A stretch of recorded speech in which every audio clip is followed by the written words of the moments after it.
J means 23 January 2026 evening shift question based on recursion. Let summation from k equal to 1 to n ak. This value is alpha n square plus beta n. If a of 10 equal to 59 and a of 6 equal to 7 times a1, then we have to find alpha plus beta. यहां पर देखिए हमें a n nth term of any series is sum of its first n term minus sum of its first n minus 1 terms.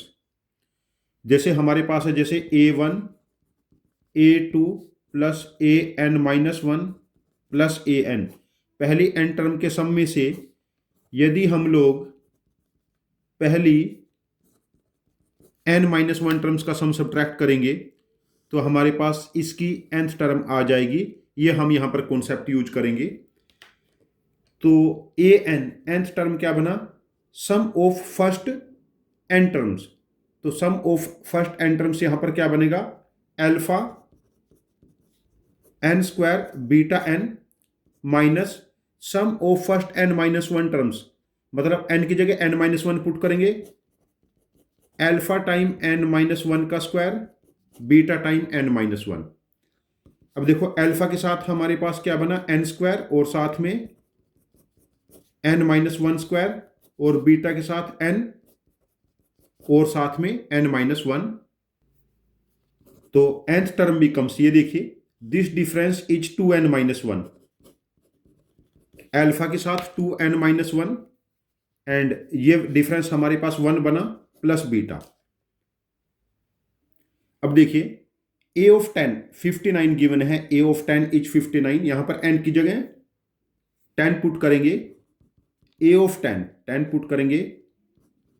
19 alpha plus beta is 59. और जब हम n की जगह 6 put करेंगे, यहां पर 6 पुट करेंगे, 11 time alpha plus beta equal to 7 time a1. जब n की जगह 1 पुट करेंगे अल्फा प्लस बीटा, तो ये वैल्यू हमारे पास बनी. 11 अल्फा में से 7 अल्फा सब्ट्रैक्ट करेंगे 4 अल्फा, और 7 बीटा में से 1 बीटा सब्ट्रैक्ट करेंगे 6 beta. 2 alpha equal to 3 beta. अब बीटा की वैल्यू 2/3 अल्फा यहां पर पुट करते हैं हम.